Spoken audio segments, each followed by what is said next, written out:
How do you get a PhD in a science and technology subject, and what do you do with it? If you search on YouTube, there's plenty of advice on that, generally from people who got their own PhD, generalize from that and maybe from the other students in their cohort, and gradually build themselves up to this YouTube PhD guru figure.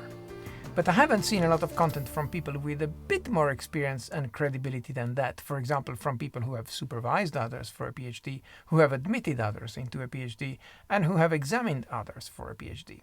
So if you're looking for the genuine article, you finally come to the right place. Welcome to Frank Staiano Explains. I'm a full professor at the University of Cambridge and a fellow of Trinity College.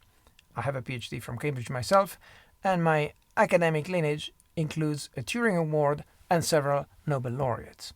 And one of the benefits of my job is that I get to mentor extremely smart people to the point where they receive a PhD in computer science.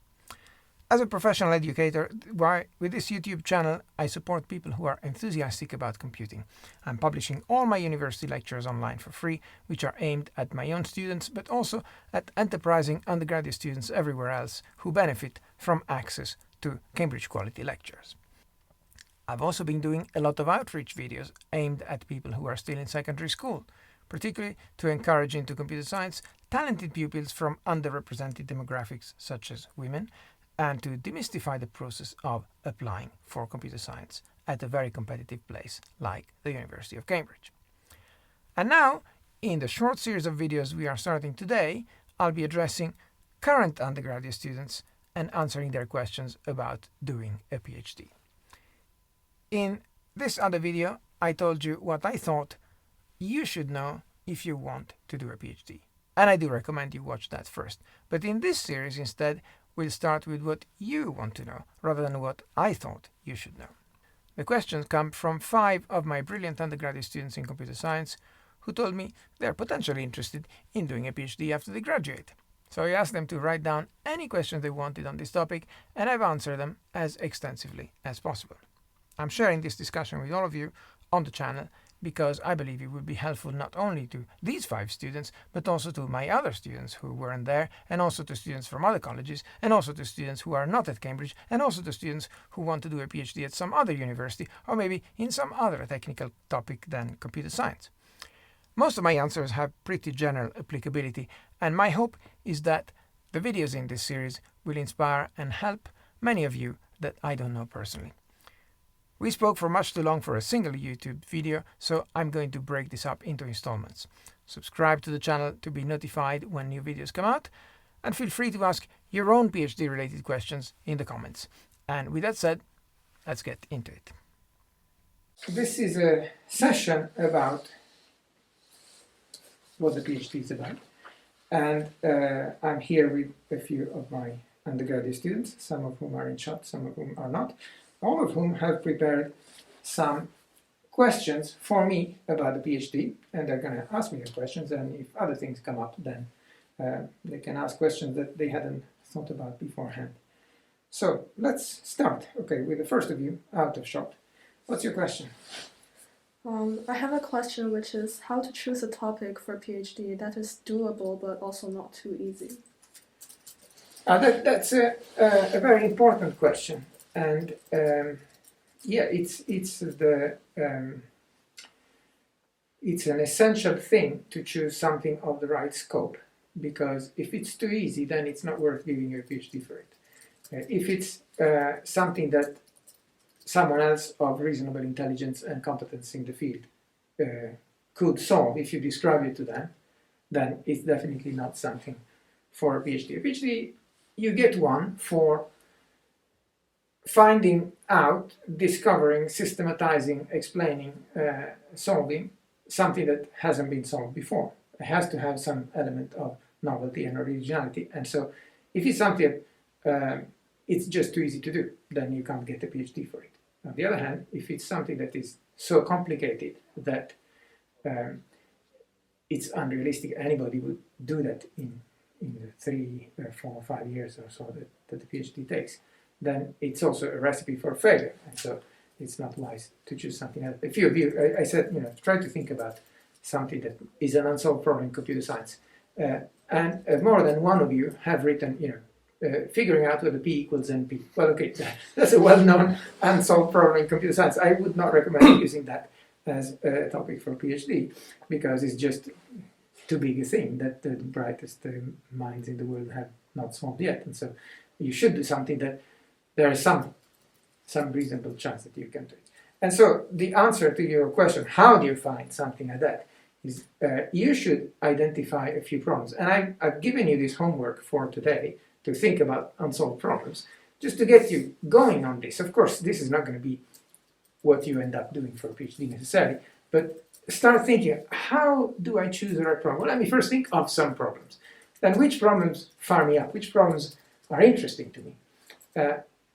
And then deciding which ones are of the right scope among the ones that are of interest to you is something that you do in a discussion with your potential supervisors. Another thing, you have to identify someone that you are going to become the apprentice of. And that person is someone who's going to guide you in the path to getting the PhD. And with that person, you can have an interesting discussion about, I would like to do this. Is this hard enough? Or is this too easy? And they can say, well, the thing that you said is actually too hard. But we can carve out one piece of that, and maybe that aspect of it would be a good thing to do. Or we can say, let's start on this aspect of the problem that you highlighted, and let's see if other things come up as you do that. And so this is something where it helps having this discussion with someone who is competent in the field that you've decided is of your interest. So you start coming up with some problems, you start thinking, I think that these would be interesting. And maybe sometimes the potential supervisor will say, well, actually that one's been done. I mean, there was someone at the conference in 2016 who presented this thing, you should just read this paper. And you say, oh, all right, I didn't know. And they will have more knowledge of the field than you, and so they can guide you about that. Or something that you say, you have a much too big problem that you would like to tackle. They can help you identify a subpart of it, or a first step towards that. And they can give you the confidence to say, well, if you solve even just that first step, even if you don't go up the whole staircase of 20 steps, if you just the first step would be enough to get your PhD. And say, I thought I needed a lot more than that. No, that's enough. And that kind of discussion you have to have with someone who knows the field and who knows what's difficult and what's hard and what other people have done and what people get excited about. Does this answer your question? Yeah, thank you. Next. Okay, so my first question is there a way to experience what doing research or a PhD is like when you are an undergrad? That's a very good thing to want to do, because a PhD is a big commitment. It's a big commitment from all sides. From your side, it's a big commitment of several years of your time in your prime, when you could be doing many other things, some of which could perhaps take you somewhere more interesting. And so you have to evaluate what you're giving up if you go into the PhD, and is it worth it to you? It's also a big commitment for someone else. Someone takes on a PhD student, they're going to be promising that they will be looking after the PhD student for several years, and so they better be sure that that it's someone they would like to work with for that time, and that they have what it takes to be successful and do useful and interesting work, and so on. And so this kind of trying before fully committing is a good thing to want to do. And the best way to do it, and the most full way to do it, is by doing the master's course after the BA. And the master's course has been designed to be, at least our master's course, there are several types of master courses. The master course that we do at the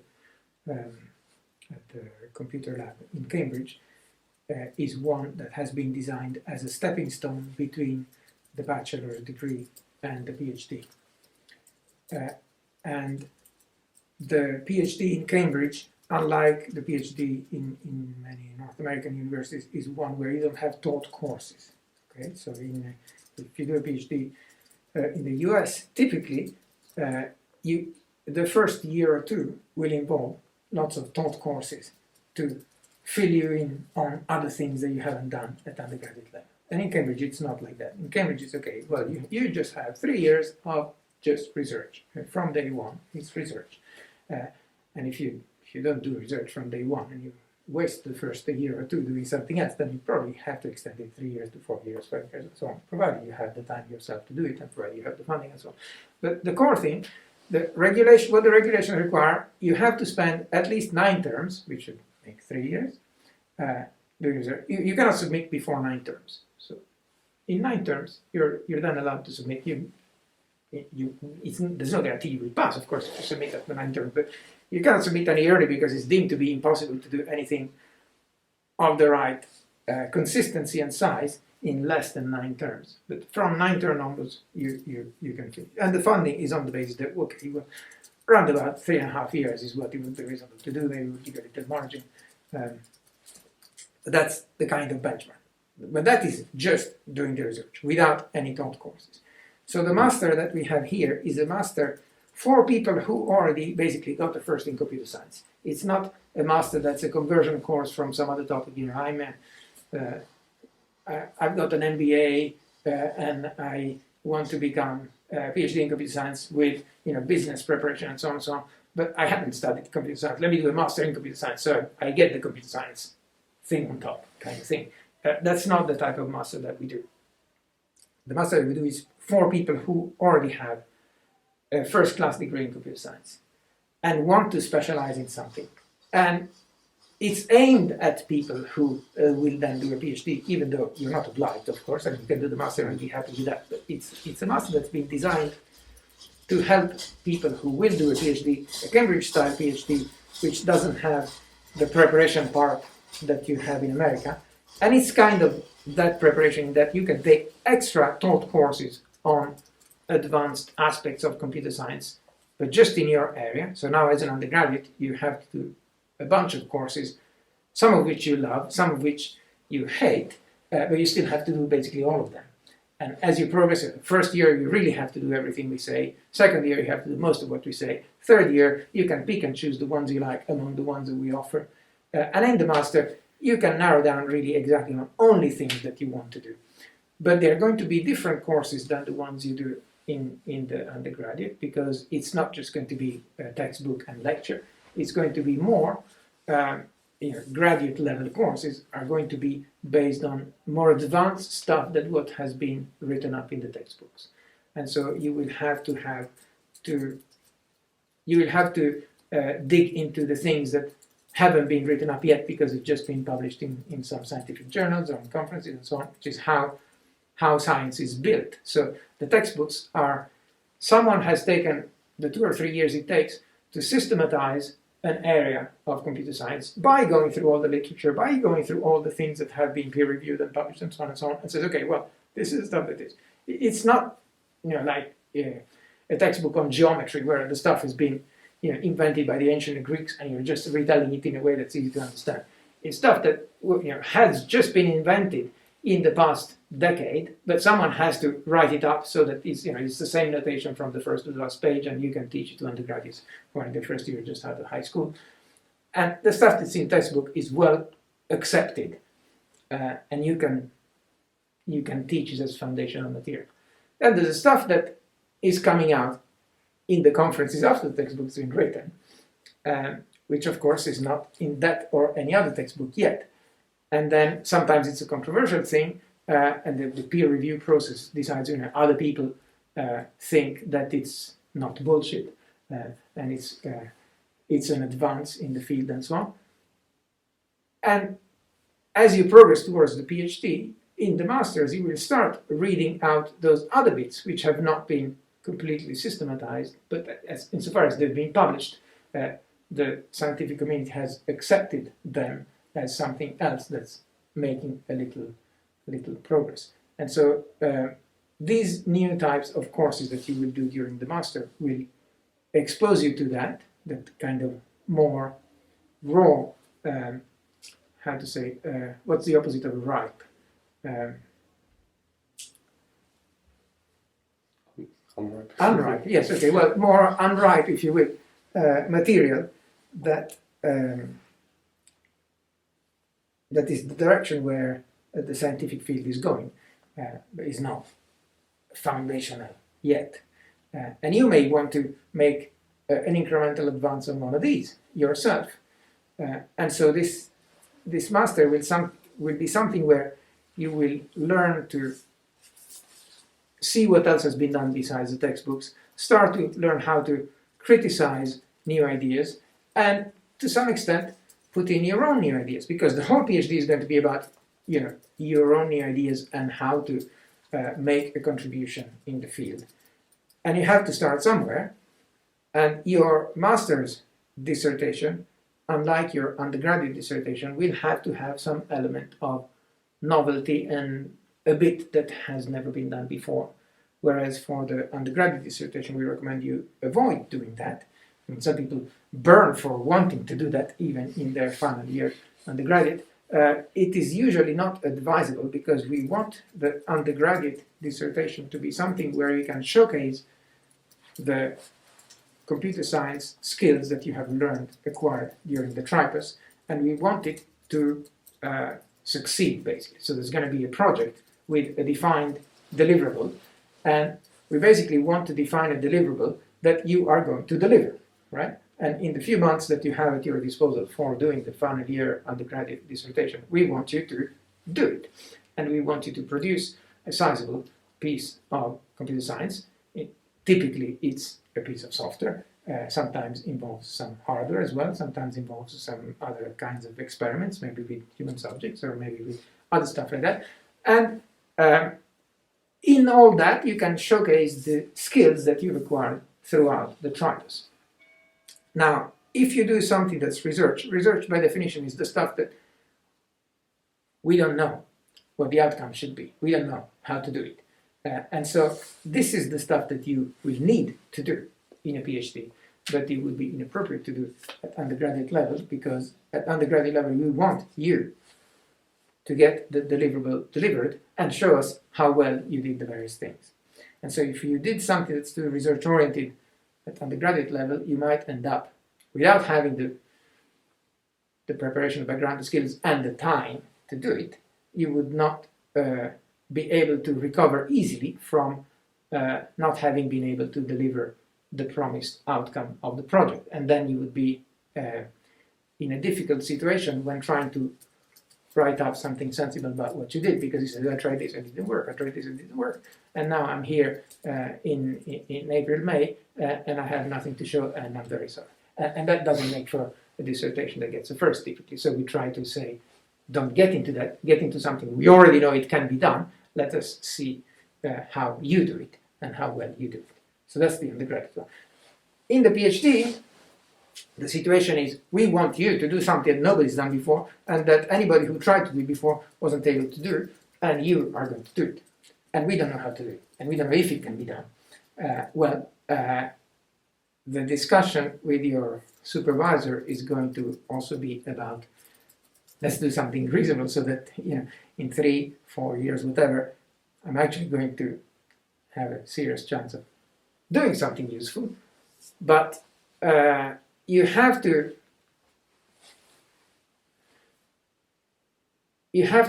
appreciate that if you already know how to do it, then it's not research. So it has to go a bit beyond. It's bound to involve an element of risk that we can't afford in just the last year of your undergraduate grade. And so the master that we do is designed as a stepping stone between those two rather different ways of writing a dissertation. A dissertation on something which is very well defined, we know how to do it, just show us how you do it. And a dissertation on something where it's an interesting problem, nobody knows what to do it, show us what you're going to do. And so in the master, we are probably going to do something where someone's already done something similar. You're going to do something a bit better in some dimension. You're going to try a different approach. You're going to, make it go 10 times faster, or you're going to apply some other strategy that nobody's applied before, because until now nobody had a bank of 12 GPUs to throw at the problem, and and so on. And so the kind of general benchmark is that a good master level dissertation is something that would be worth talking about to others, and others would be willing to listen to as something new. So you could get this published in some kind of workshop or conference, or someone else would be wanting to listen to the new thing you've done. It's not just a run-of-the-mill, okay, this has been done, this now we know how to do it. There's something interesting that people can take something away from. But it's not as big as a PhD, but in the meantime it gives you some taste for what it would be like to do research. There will need to be an element of finding out what everybody else has done before you can see how you can make an extra contribution. And so this literature survey part, which is a big part of the PhD, is also going to be to some small extent part of the master. And for all these things, basically your master is a baby version of the initial part of the PhD, and that's the best try before you buy environment that you can get. It's time limited, it's just 1 year.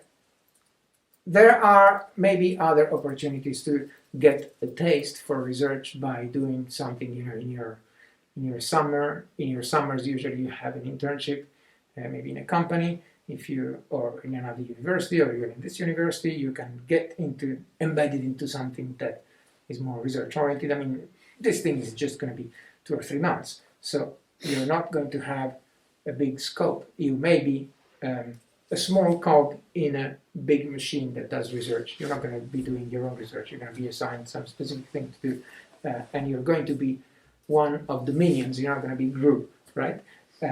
And GRU has already decided the big thing they're going to do, and you're going to be one of the minions, with your spanners and stuff, and things explode.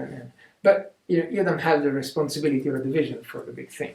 But you're still involved in the whole thing, and the thing is going to be, I don't know, a team meeting every week, and you go to the team meeting and you see how your small contribution in this makes the whole research machine go towards some goal, which will probably you realize well after you finish your internship. It's not going to be during your internship that you see the outcome of your research. You can get a kind of taste as a guest as far as doing your own research, but then obviously the master is closer to the PhD.